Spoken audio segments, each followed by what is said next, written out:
Welcome to the Develop Yourself podcast, where we teach you everything you need to land your first job as a software developer by developing yourself, your skills, your network, your habits, and more. Today, our guest is Stephen Wise. Stephen is a freelance web designer and Webflow developer and founder of WiseStudio. In this conversation, Stephen and I talk about why Stephen chose to stop pursuing traditional education, how to learn new skills, and Stephen's story behind applying for and getting a dream gig with a well-known YouTube creator.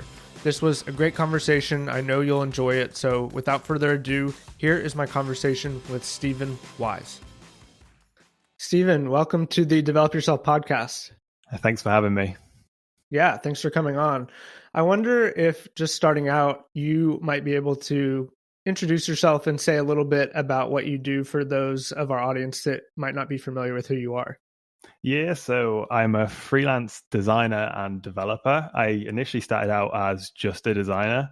I actually kind of quit college in the UK on my 18th birthday, which is kind of UK college is the one before university, because I wanted to figure out how to really make a living online. So initially that took the turn of being a freelancer.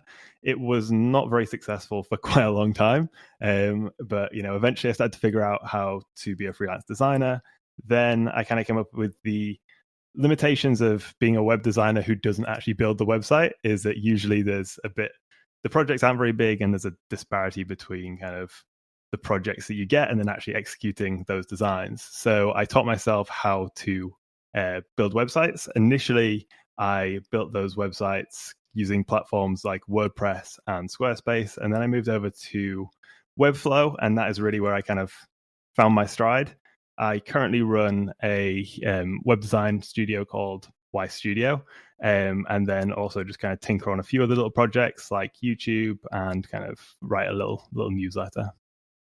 Yeah, all very interesting stuff. I'm excited to dig into some of that. I'm curious, just starting out kind of at the beginning or where you started, if you might say a little bit about what that was like to maybe not go to university. I know in the US, it's very common and kind of standard. It's like the kind of standard thinking is everyone should go to college. I'm curious if that was a radical decision for you to make to not go on to university. Yeah, so honestly, I would say it was probably a pretty kind of rash, naive decision to make at the time. So in my head, I was kind of going through kind of traditional education, was not a huge fan of school and kind of the whole schooling system. I liked learning, but not through textbooks. I liked learning by actually doing things. So I kind of got to that second year of college before you'd kind of decide which universities you wanted to apply to and all that kind of stuff. And I realized that it wasn't really what I wanted to do. I didn't want to follow that traditional path. I didn't want a normal job. So I was like, okay, how can I get out of this? And for me, freelancing and being an entrepreneur were the way out. Initially, I saw a lot of kind of, I guess you see a lot of these people who are like internet marketers at kind of the course. You see your Tim Ferrisses, you see like a lot of people who are building businesses online. And initially, that is exactly kind of what I wanted to do, was build that.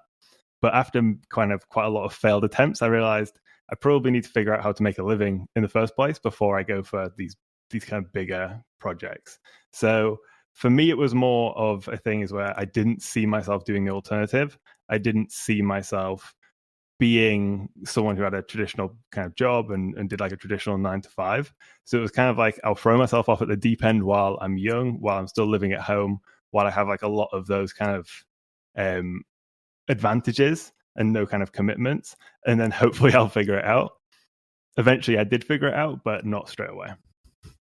Yeah, that is fascinating. I think that's very rare to have someone as young as you were and are realize that you don't want the standard traditional career. So for example, when I was going to university, I just kind of thought, yeah, I'll graduate and I'll get a regular job. And it wasn't until I was actually working that I realized, oh, hey, I actually would like a lot more freedom and flexibility and a different lifestyle.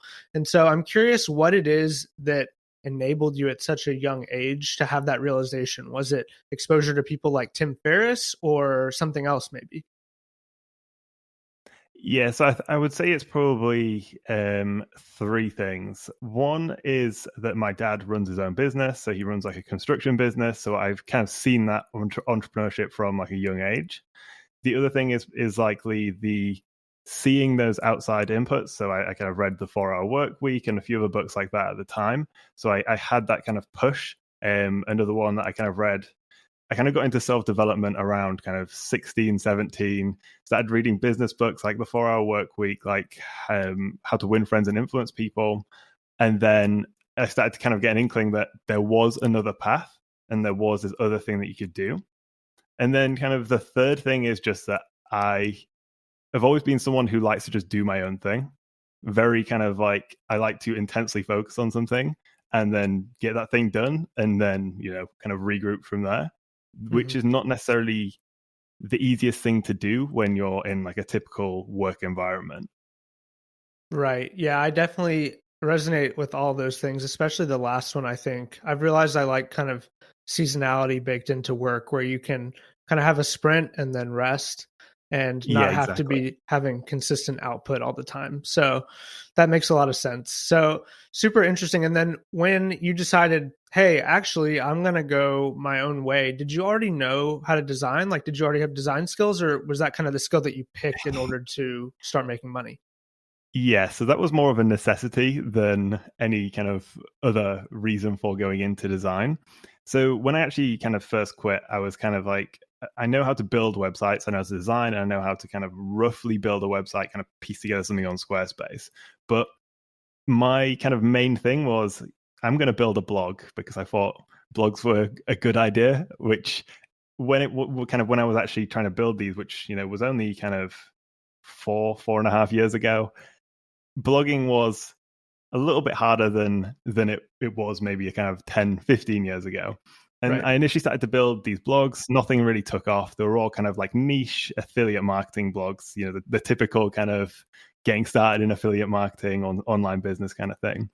Um, so once I realized, okay, these are not going to make much money, and even if they do, they're going to make a few percent off an Amazon sale, which is going to get me, kind of 50 cents a month or something like that. I decided it was probably a good idea to find some way to actually monetize the skills I already had so that then I could in future focus on these other projects where, I could build a little bit more leverage. But initially it's that kind of service work. How can I actually earn some money pretty quickly? At that time, when I was kind of trying to figure all this stuff out, living at home, I had a couple part-time jobs, which was my main income. And then the rest of my time and quite a lot of that income was going into how do I build something that I can actually make a living from and, move out and, sustain a living just doing my own thing. Great. Yeah, that makes a lot of sense. And so, did you kind of work on design skills as part of making the affiliate marketing websites? And then you realized, hey, I can design and start selling this as a service? Yeah, exactly. So I realized I actually kind of enjoyed designing, and a lot of my time was spent tweaking the website, which in looking back, it is not a great use of time because I think the better use of time would have actually been writing more blog posts. But I realized I was spending a lot of time tweaking the websites, kind of redesigning things, thinking that designing better looking websites would actually magically get me more traffic. But that's not quite how it works. But I realized that okay, this is a skill that not everyone knows and can actually be valuable to businesses. People can pay me a decent amount of money to start designing. Once I got those initial few design gigs, I realized really early on that I needed to be also building the websites as well. So a lot of my early work was with kind of designing marketing websites. And when I couldn't actually build them, it was a lot trickier because you'd have to hand that off to another developer. But also the size of the project was a lot smaller. And I noticed kind of this is a theme throughout being a freelancer, kind of the whole kind of 4.5 years I've been a freelancer, is that I much prefer to work on fewer but larger projects because I can just focus in, get that project done to a really high standard than working on loads of tiny little projects and earning kind of money that way. Right. Yeah, I think I'm finding the same. So I'm recently kind of started down the freelance path, and I'm having a lot of the same realizations, especially about the kind of design versus development thing, because it's kind of like you have one half of a whole So I'm a developer, but I can't really do design. So I'm like, man, it'd be Yeah. great if I could also dictate what this website is going to look like. And so I'm curious, did you take any courses, or it was kind of more just learning by doing and finding inspiration? Yeah, so early on, I did a few Udemy courses, but nothing kind of really stands out of being overly that helpful with design. For me, a lot of that comes from that kind of see good design, copy good design, kind of build those out in Figma and just continue doing that over and over. It's very similar to what people often say about copywriting, where they're like, just find your favorite writers and just write that out by hand. Is really the same with design. So it's kind of like go on Dribble, find inspiration from kind of UI sites. There's a couple like UI Jar and Dribble as well, where you can find good design. Just kind of use that design as inspiration and design your own mockups in tools like Figma and Sketch, and just do that over and over and over again. And you start to just kind of get an eye for good design. And even now, I've kind of been doing this 4.5 years, kind of full time. The main thing for me to kind of be at the top of my game with design is actually just surrounding myself with good design. As soon as I stop looking at good design and surrounding myself with it, like it just kind of fades away. And as someone who kind of initially associates myself as a designer, I would say that my brain probably works a little bit more like a developer. So I don't necessarily have that like natural thing where I'm just like, oh, I'm kind of really creative and this is like my passion and the only thing that I kind of think about and want to do. I would say that my brain works a lot more logically. So for me, getting good at design was more about reps and more about surrounding myself with good design. Yeah, I think that is a great strategy. I've taken some copywriting courses kind of on that note that basically are just like, hey, you're copying great stuff. And that's the whole course. Maybe you've seen like Yeah. from Sam Parr from The Hustle. I took his copywriting course and it was like, here's your sales page for the day, you know. So I think I should probably start applying that to design as well. I'm just a little bit lazy at the moment, but Yeah, that exactly. strategy makes a lot of sense. I think a lot of different fields are like that. So you take it from design, you take it writing, even development. Really, a lot of your kind of code is going to be seeing, oh, this is how this other person built this. Let's just take pieces from here and here, and you are essentially, as Austin Kleon says, like stealing like an artist Right. until you start to come up with your own kind of unique take on what you've initially kind of took inspiration from other people with. Yeah, that's a great point. And despite being a developer, I'd never really thought about it that way. But it's true that you are really influenced by what people around you are doing. So if you're a developer and you can get on a team with someone that's more experienced and they're setting kind of the standards for the quality of the code, that rubs off on you. So that's a great point. I'm curious, when you started kind of down the path, you picked design, you started to do freelancing. How were you finding those initial clients and how has that changed over time? Yeah, so finding those initial clients was an interesting journey because at the time, being 18, a lot of that typical advice for freelancers is reach out to people you've worked with in the past and reach out to your network and email everyone you know, which is great advice. But it's not great advice when you have no network or when all the other people you know are still in traditional education. So finding those first few clients was very difficult. I kind of tried like a shotgun approach. Essentially, I tried just a bit of everything and just hoped that something would stick. For me, I reached out to all kind of the local businesses, tried to kind of get my foot in the door, tried to offer to even like work a little bit for free. I didn't see too much traction from that. I actually kind of had a little bit of traction from early on using sites like Upwork. Upwork, to be honest, was actually the main one that I used in the beginning. And I was hesitant to use Upwork for a really long time because I heard all the horror stories about it and how it is a race to the bottom. And I would agree that it is a race to the bottom most of the time. I would say probably 99% of the time. People are just looking for kind of the cheapest freelancer. But the way I approached using Upwork in the beginning was that I knew I needed to get some initial freelance projects under my belt. So I took on some of those cheaper projects and decided okay, I'll do these as if these clients were paying me a good amount. Like I would do, say, if they paid me $100, I would kind of try provide $1,000 worth of work, because the next time that someone comes to me, the next time I have a project, I can show them this piece of work, and they're going to think, okay, that's $1,000 piece of work because the quality is at that level. And I took on a few of these projects, made sure that the ratings that I got on there were high, and then all of a sudden I just kind of decided I'm going to swap my profile from being this kind of bottom of the barrel, like I'll take any freelance project kind of thing, because at that stage I definitely couldn't have made a living off that money I was earning, and switched it over to being like that high tier kind of top, charging quite a lot of money on the platform. And then I only applied to those jobs which were kind of those high tier jobs. So there was very few of those at the time. But what that allowed me to do was put a lot of effort into pitching these companies. So at the same time, I was also doing this with kind of job boards and open calls, and I could record Loom videos. I could design little kind of mock-ups and things for the project. Over the course of a couple of weeks, once I switched that over on Upwork, and I was also doing it on some job boards, I started to get some people coming back to me. And then all of a sudden I was talking to kind of these tech companies who I actually wanted to work with long term. These were the kind of companies that, would pay good money for the work that I wanted to provide.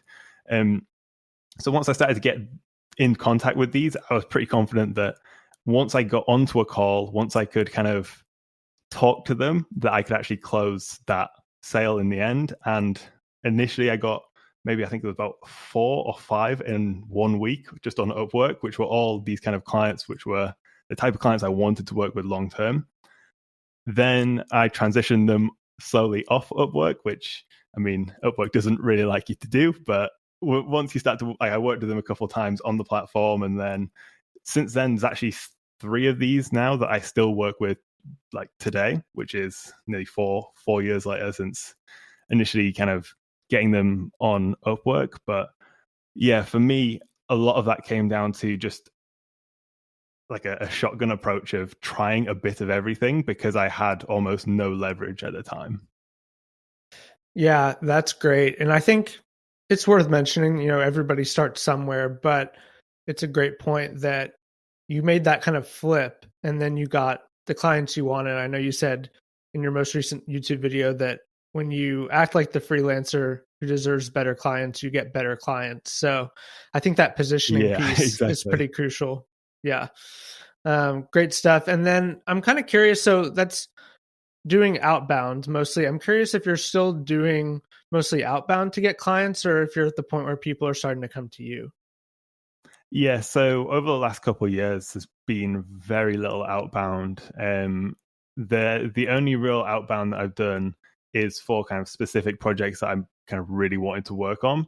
But the majority of clients now, once I got, those initial 5 clients that I kind of enjoyed working with, built them website, kind of still work with some of those on ongoing projects. Once I got those, they started to refer me to other kind of people in that industry. And a lot of my leads now just come inbound through, some come through the website, some come through just like email introductions from other clients, and then some kind of trickle through from social media as well. Got it. That's great. I think that's probably ideal, right? To hopefully having not to sell all the time.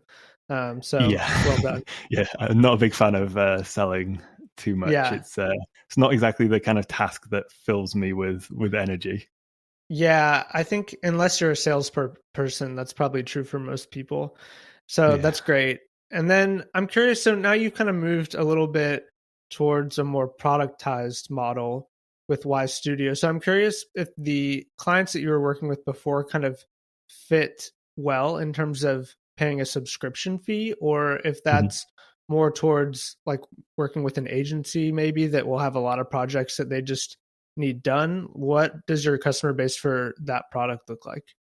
Yeah, so initially with I typically worked before the last couple of months. I worked just as a usual agency, so that was building websites. So a lot of the projects were kind of not too much work going on. Then a huge project comes in, you sprint, you finish that project, and then you're kind of waiting for that next project to ramp up. you do that, and then you kind of keep going. But one of the issues I kept running into was that kind of me, and I have kind of a small team of freelancers who I outsource a lot of this work to. So it's kind of like a team, but we're not like a full-time employee team. We just kind of bounce work around.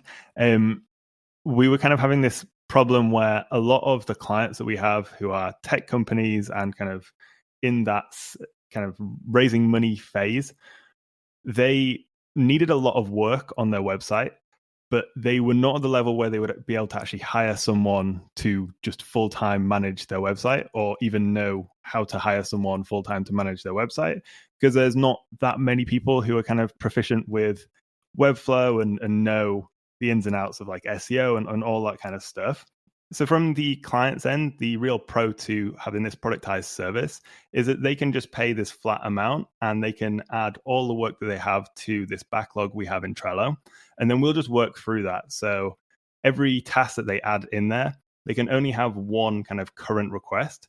And when that request is kind of in play, in progress, then it will typically take us like 1 to 2 days to get that request done. That'll go to kind of revisions from them, and then we can move that into the completed kind of bucket. Then they just add the next one into there, and they continually have kind of, it's almost like they have an in-person kind of in-house team member, but without actually needing to hire someone.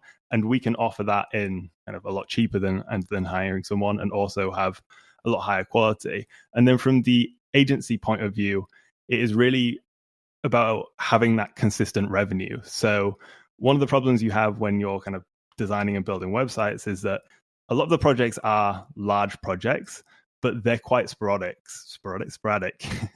So with that being so sporadic, it really means that revenue is kind of fluctuating all the time. And because at WiseStudio we work with a lot of freelancers, it's nice to be able to send freelancers a consistent amount of work and then also have a consistent amount of revenue, like on my end, where I know, okay, this is how much we're going to earn. This is how many clients we need to earn this amount, rather than having kind of those peaks and troughs throughout the year.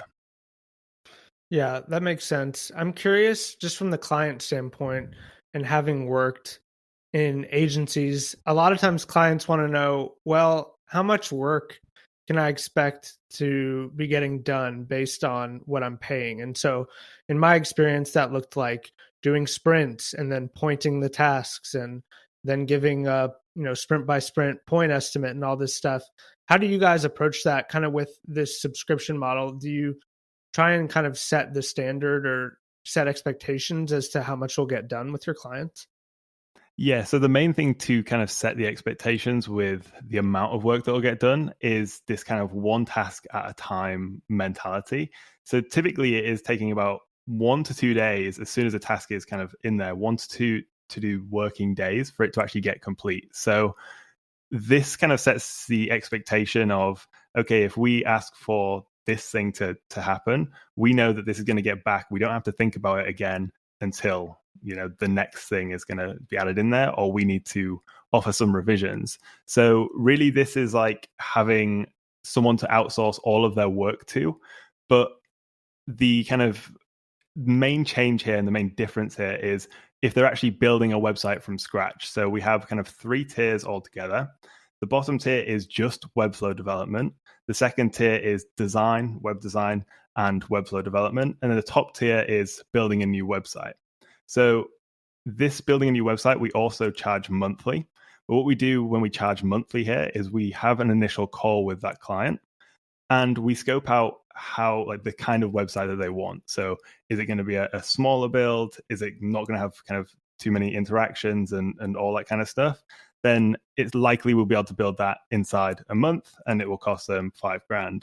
If it's going to be a much bigger scale project, this is going to be a lot of collections, it's going to be heavy on design and interactions and everything, we can estimate that out to be maybe a 3-month project or a 4-month project. So it's really transparent as to how long it's going to take to complete specific things, but they're also in complete control once it gets to kind of the maintenance stage. If they don't need any maintenance, then they can cancel their plan.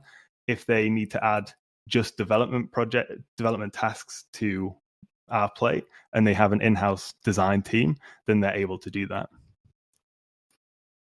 Got it. Yeah, that makes sense. I think that's a super interesting model. I'm curious, kind of stepping away from the productized service idea, maybe going backwards a little bit.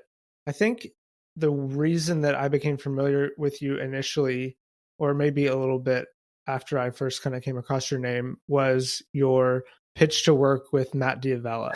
And so my co-host Aaron and I, when we're speaking with aspiring developers, we kind of really beat the drum of be targeted in your job search and don't just spray and pray, and really Yeah. pick the places or the people you want to work with and put a lot of effort into the application. And you clearly did that. But I'm curious if you could just tell us the story of kind of how that came to be and describe a little bit what you ended up putting together for Matt.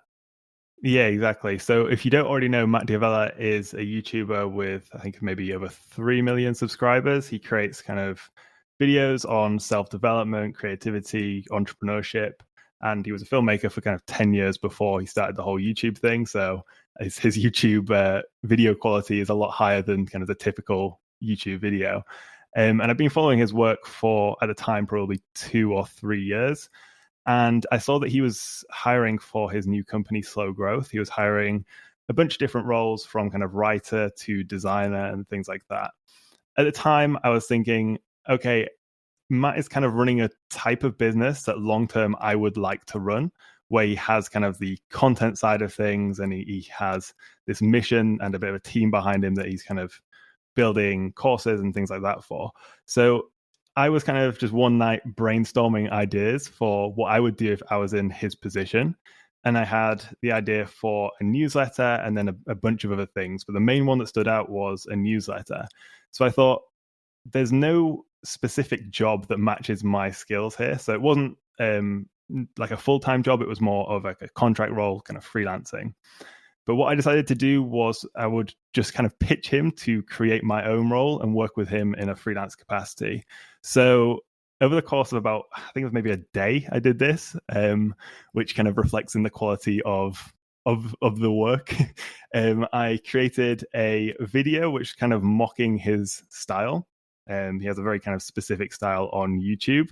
The video, at the time, I really knew nothing about video. So when I look back at that now, it's incredibly cringy. And I also created kind of a strategy document, which overviewed kind of everything that I would want to work with him and his team on. And then finally, I created a website called hiremematt.com. And this was just a way to kind of grab everything. So the video, the strategy document, and also kind of mix in a few jokes and a little bit of kind of credibility as to who I am and what I do. Then I fired off a tweet, including hiremematt.com, and just kind of went away, did some work. And I was like, I don't expect to hear anything from Matt now. I just kind of thought, okay, I would shoot my shot. I would see if I had the opportunity to work with him, and then expected nothing in return. I then kind of came back to Twitter maybe a couple hours later and saw that I had like 300 likes or something like that, which for someone who had at the time probably like 100 followers is quite a lot. And I was kind of searching through there, and I saw that Matt actually replied to that. So I checked my email, and he'd filled out the form on the website, and we basically got connected from there. So we set up a call. Then once we were on that call, it became very apparent that the newsletter was probably the best way for them to move forward. And at the time, I had a little bit of expertise in kind of building and creating newsletters, because I'd been setting up a lot of newsletter email automations for clients at the time, but I'd also been writing my own newsletter for probably about a year. So I had this kind of knowledge in the space, which obviously helped me to close it when I was on the call with Matt. Then once we actually worked together, we kind of just worked on that newsletter initially. We found a really good writer to take over the actual writing, like weekly writing of the newsletter. And then I worked on the design and everything. We kind of got that launched in a few weeks. And to be honest, it was a good experience. It's just such a great approach. And because most people don't put in that kind of effort. When you do, it really stands out. And I think also the strategy of just make a little website, if you're picking kind of one person or one company, I think is a real attention grabber. So it clearly worked. So well done. Are you guys still working together, or was it kind of a defined scope of work to get the newsletter running and then you've kind of rolled off? Yeah, so it was initial kind of designed, kind of defined scope for us to work together. There was a few other opportunities to work together after that, but for me, my focus was more on just doing the agency side of things and really kind of focusing down. At that time, it was, do I kind of focus in on trying to work with Matt, maybe go more in the capacity of actually getting a job at his company? Or do I go down the route of doing my own thing, continuing to build the agency, continuing freelancing, and really go down the route of freedom or a job? And the job would have been a very good job. So it was a tricky one. And obviously, there's a lot more kind of consistency and a lot more security with that. But eventually, I chose the kind of more freedom option, the more kind of options on my end, mainly because I thought at the time I was getting like pretty good at the skills I've been working on, and I wanted to continue improving. But also, I really just wanted that freedom. And something that I've noticed over the last kind of 4.5 years is the thing that I value most is freedom. So it's, I can work on what I want when I want. And while there isn't like complete full freedom working on service stuff, like you obviously have to complete work for clients and do specific jobs for them, I have the freedom to work whenever I want and wherever I want. And for me, that is probably the biggest thing. Yeah, the freedom is just, for me as well, such a motivating factor. I don't know if you saw the other day, but Steph Smith kind of posted this tweet and it was like, hey, people who are doing your own thing, what kind of offer would it take for you to go back to a regular job?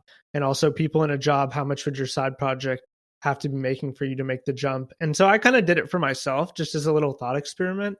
And I was kind of like, man, I think I'd have to have like a $500,000 a year offer to like get a 9 to 5 at this point, honestly. And so, yeah, I can totally understand that being a main factor for not wanting to do a kind of 9 to 5 job, even if it's with Matt Diavella.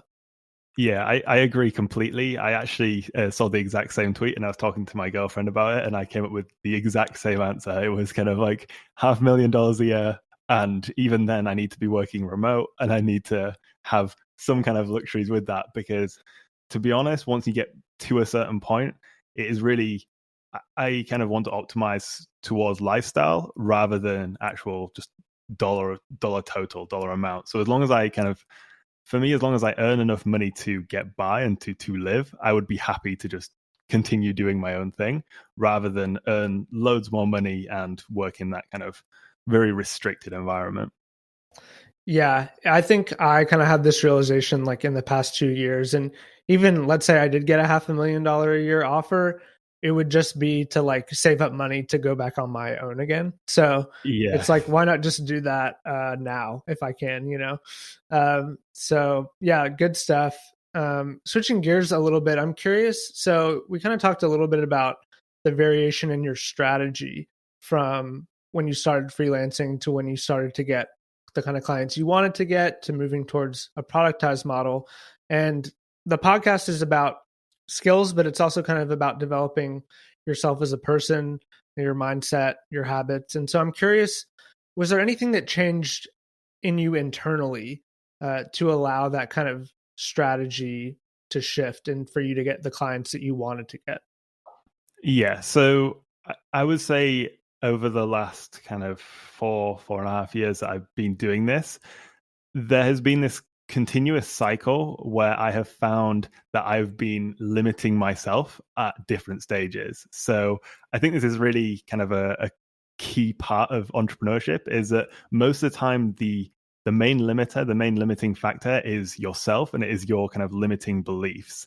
So throughout this whole kind of journey, every, I would say probably half a year, I have hit this wall where I've kind of come to a head. I've had to really think about what I'm doing and decide which direction to go in future. And really overcoming a lot of these obstacles For me, the main way I've kind of dealt with this is by reading. So whenever I'm kind of getting stuck and whenever I'm even having success, the keystone habit here is just to read consistently. And it's not even necessarily to read the most books, it's just to read the right book at the right time. So if, for example, a book that I often come back to is The Dip by Seth Godin. So whenever I'm feeling a little bit like, okay, maybe I need to make a change here, or maybe I need to kind of change direction, I will come back to that book because that is the right book at the right time for knowing, should I continue? Should I kind of push through the dip? Or should I kind of quit this project and work on something else, which in future might have more potential? And I kind of have a few books like this. For example, there's a few Marcus Aurelius, there is Seneca, a few things like that, where I'll often come back to them and even just read a few chapters when I'm in this certain phase of life and when I'm kind of thinking about these certain things. And typically these all stem from kind of these mental like blocks, which are kind of really just self-limiting beliefs. Yeah, that is really big. I'm also kind of a little bit in the stoicism vein. I'm curious if you might have maybe 2 or 3 more quick recommendations that are maybe a bit more business specific that have kind of unlocked new growth for you. Does anything come to mind off the top of your head? Yeah, so one book specifically is Profit First. I cannot remember the author's name, but that is really about just setting up your business in a way that you are allocating your money kind of correctly rather than just dealing with whatever's in your bank account and taking it out. That one was kind of a complete game changer for me because, as he describes in the book, entrepreneurs like to solve problems once they arise. They don't often solve problems before they arise. And just switching that around with your finances is like a huge thing. In terms of other books I'd recommend, one, it's not particularly completely business focused, but I guess it slightly is Anti-Fragile by Nassim Taleb. Just dealing with uncertainty and figuring out how to get a lot better with events that are completely out of your control is a huge factor. And then finally, Deep Work by Cal Newport. For me, that is a huge kind of game changer when it comes to focused work. I find that if I'm not intentional about how I work, it is very easy to get distracted, especially when you've got things like Twitter and kind of podcasts and all this kind of stuff, just like right at your fingertips. If I'm not intentional about getting that deep focused work in a morning, if I do not get those first kind of 3 or 4 hours done without any outside distraction, then the day is pretty much gone. And Deep Work by Cal Newport is a really good book for just improving focus and getting more done in less time so you don't have to work as long. Yeah, great recommendation. I think I need to revisit Deep Work because I keep having this experience where I feel like I'm getting a lot done, but it's not high value. It's kind of more like busy work. And I keep telling my wife like my task list is long, but it doesn't feel that impactful what I'm doing. So great reminder for me, I think. And I'll have to check out Profit First. I'm not familiar with it, but it sounds great. So thanks for those. Yeah. That's all very good recommendations. As you were mentioning with a task list as like an entrepreneur, something I've noticed is that it's really easy to just add more and more tasks to your plate. So currently I'm working on a few different projects, and something that, say, that book and kind of a few other resources that Cal Newport puts out there that I find that he's really good, a good resource on, is just making sure you're focusing on kind of those highest leverage things. Because when you spread your kind of attention between a few different projects, I enjoy working that way. And I think you enjoy working that way as well. As he said, it's kind of working in seasons. But that task list, once you kind of go indie, once you become a freelancer, once you build your own projects, that task list never ends. You could just theoretically continue working forever because you just add more and more to that task list. So I think part of that comes down to making sure you're prioritizing in the first place and then being okay with just getting that amount done that you got done in the day. Because often when you actually see it written down, like on a piece of paper, you'll see how much you actually got done in that day, even though it doesn't feel like you've done enough because there's always more tasks. Yeah, that's a good call. I think on that note, one thing I've been finding really helpful when I remember to do it is kind of setting an intention at the beginning of the day. And I know like Ali Abdaal, for example, calls it the one thing, or some people do, where it's like, what is the one highest priority thing? Or if I get it done, then the day is a win. And even just setting that out, even if I don't actually do it, if I make progress towards it, then it feels like, okay, today was not a waste. So yeah, really good call. Very wise approach there, I think. So yeah, thanks for that. I'm curious, shifting gears a little bit. So you mentioned your learning development. So given the past 4.5 years, everything you've been through, how have your experiences learning design, becoming a freelancer, doing everything we discussed, impacted your approach for learning to develop? Yeah, so once I started to learn how to develop, I mean, initially the main kind of jump into there, once I got off like those really kind of basic builders like Squarespace, I kind of jumped into the WordPress space and then eventually went into the Webflow space.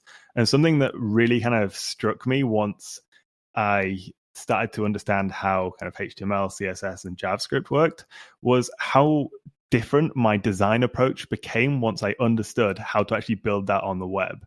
This is something I always tell designers and also with developers, like vice versa, is that you kind of need to know part of the other field, because when you know part of the other field, you'll understand what is possible and what is not possible.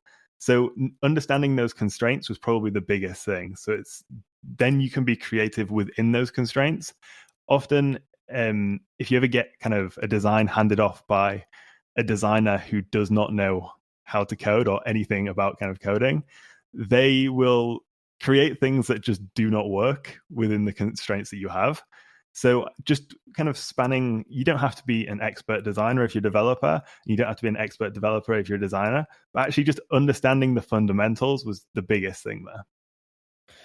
Yeah, that really resonates with my experience. I found that part of being a good front end developer in agency world was explaining and kind of helping to educate designers on, well, this thing that appears very slight actually is going to create a ton more work for us, or this thing actually doesn't work with the data we have available, or whatever it might be. So I could totally see that being a huge asset. And I'm convinced more and more, I think that the people that can design and develop are kind of unicorns, but also just, I think, have a greater understanding of how all the pieces fit together. So Yeah, that I makes a think ton of sense. being being a good front end engineer and just good at building kind of on the web in general is you have to be very good at explaining why certain things are not as easy as just like they think it is in their head. Because Yeah. often you will kind of get clients and you'll get kind of other designers and people you're trying to work with. They will think something sounds very simple, but in reality it's like going to be kind of 5 6 7 hours of work just to do this tiny little thing, which in the end is probably not going to make a huge difference. hmm Yeah, I find myself a lot of the time saying, well, this animation is very cool, but I could easily like, burn 3 hours on that. So maybe we'll just come back to it later. And when you can put it in terms of like hours and then, hourly rate equals money, I think people are like, oh, well, maybe we won't do it then. So yeah, I think educating people is just a big part of kind of, you know, providing services and being on a team and all that. So makes sense. Yeah, I think that in any career, to be honest, so just figuring out how to educate other people about what you do is a really valuable skill to learn. So whether that comes through understanding how to create little kind of videos, maybe like Loom videos, or even just writing about what it is that you do and explaining it in a clear, simple way is really important, because it then helps other people work with you, and then it helps them learn what you do so they can then cross both fields, rather than there being this huge divide. Because a lot of the time when I found friction with clients, it's because they've had these unrealistic expectations. Because often I think when clients come into it, some people think that building on the web is just almost like designing in Figma, where you can just kind of pull any shape from wherever and just do whatever you want, which is obviously not the case. But if they don't know that that's not the case, then they're always going to have this expectation that building something is easy and that Right. you should be able to do this in kind of 10 minutes. Yeah, totally. I think I should probably spend a little bit more time thinking about how to educate people about what I do, but that's all really good stuff. Well, Stephen, this has been great. I want to respect your time, but I'm curious before we wrap up if you might have one piece of advice for our audience on anything based on what you've learned these past 4 years, anything that's close to your heart. What would you kind of give people to chew on? Yeah, so the main thing that I would kind of urge people to focus on is just to never kind of stop learning, whether that is in your field that you're in currently, or it is just expanding your horizons and learning other fields. Because it doesn't matter if you're a developer, learning marketing, learning self-development, learning how to manage yourself better. It is really all just this positive sum game. So for me, the biggest thing is just kind of to never stop learning. And then kind of with that is to teach what you know. So you're going to then help people learn with you. And you're also going to learn much quicker by teaching what you know. So whether that is through video, whether that's through writing or whatever medium you want to choose, it's kind of continue learning, but then kind of improve that learning by teaching what you know. Yeah, that's great. I'm a big believer in learning and then teaching. So thanks for that. And Stephen, could you tell people where to find you online? Yeah, so you can find me, you can find my personal website at Stephen with a PH, wise.com. And then there's WiseStudio.io, which is my agency. And you can find me on Twitter, which is Stephen, again with the PH, _ wise, WISE _ Great. Well, Stephen, thanks so much for coming on the podcast. And to the audience, we will see you in the next one. That's all for today. Thanks so much to Stephen for coming on. Some shameless plugs. Aaron's online code school Parsity is at parsity.io, so be sure to check Parsity out. And my YouTube channel is at youtube.com/Peter Elbaum. I just released a video on how to generate project ideas for software engineers that will get you hired. Aaron and I have been talking a lot about projects recently on the pod and just between us. So if you're stuck, then this video should be helpful to you. So check that out. Thanks so much for tuning in, and we'll see you in the next one.